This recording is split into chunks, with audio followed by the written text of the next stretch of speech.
I'd like to read you a little bit about Jack. I'm sure the generation before mine, perhaps, my parents, for example, would remember Jack LaLanne because he had a television show for 34 years. The longest syndicated running television show that has been on TV. If you've got that graphic back there, can you put it up for us, please? Thank you. This is from the Journal of Longevity, and Jack, in this picture, was 91 years old. He had a habit of working out every morning for an hour in the gym, and then he liked to swim for another hour, and probably everybody in this generation remembers Jack LaLanne as the juicer guy. You could see him on infomercials for a half an hour, 20 minutes with his wife LaLanne, or Elaine. In back of him you'll see the machine that we have become used to and we've seen in many gyms. Jack invented most of those pieces of equipment all by his lonesome with a local blacksmith back in 1936. The different gyms that you see today, I'm sure you're familiar with the Bally's Health Club.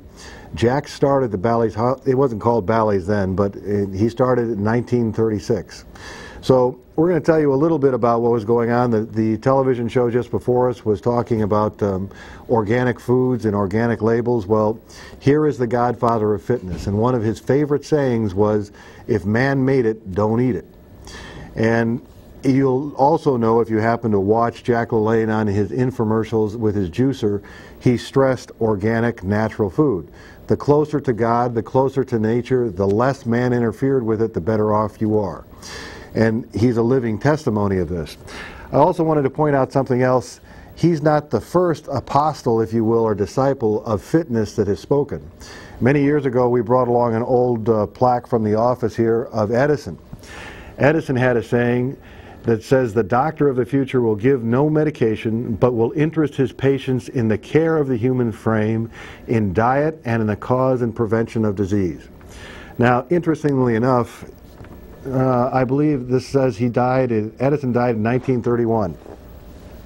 Jack LaLanne came into being and opened up his first health club spa in 1936 in California. So the other interesting thing that a lot of people don't know about him is that he was a doctor of chiropractic, where he learned his anatomy and his physiology was by going to school and becoming a doctor of chiropractic. So when we talk about the godfather of fitness, this wasn't just a gentleman who fell into something.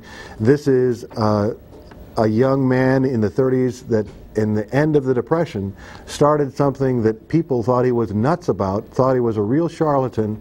In fact, the medical doctors told him at that time, or told the patients that came into his gym, that if they would exercise too much or use the weights that he had developed, they would become too muscle bound, that they would lose their sex drive. All kinds of crazy things were said to him.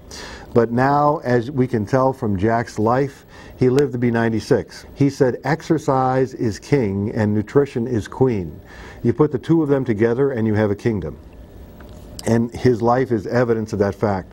Many times, or perhaps you might remember Jack LaLanne, if you don't remember him from his television premieres or black and white for 34 years on television, going over all the different exercises.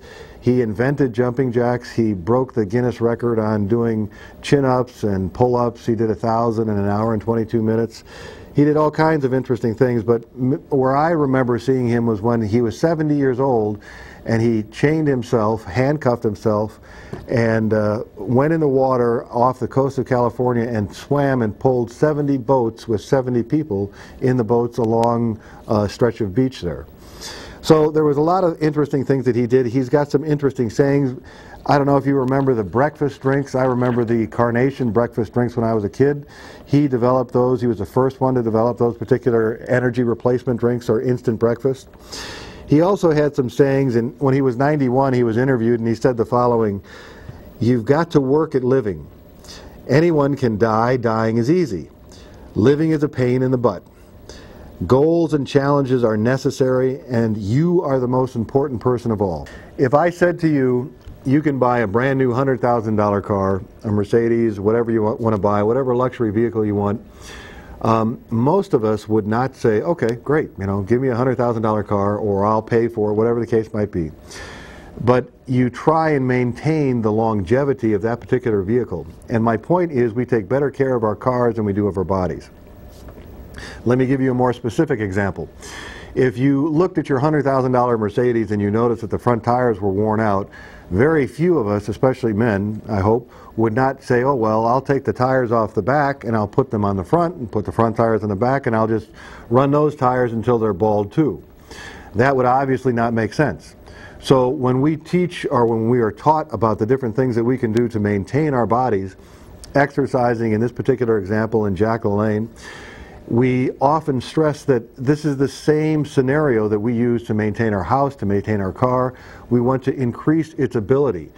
Years ago, I had grandparents who used to take their Mercedes every 4 or 5 years over to Germany on a boat from America, get it rebuilt, get the headliner, the seats, everything torn out, the engine rebuilt, the transmission rebuilt.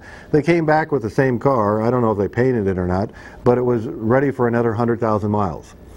Our bodies continually renew themselves, but one of the keys to maintaining our health is that we exercise.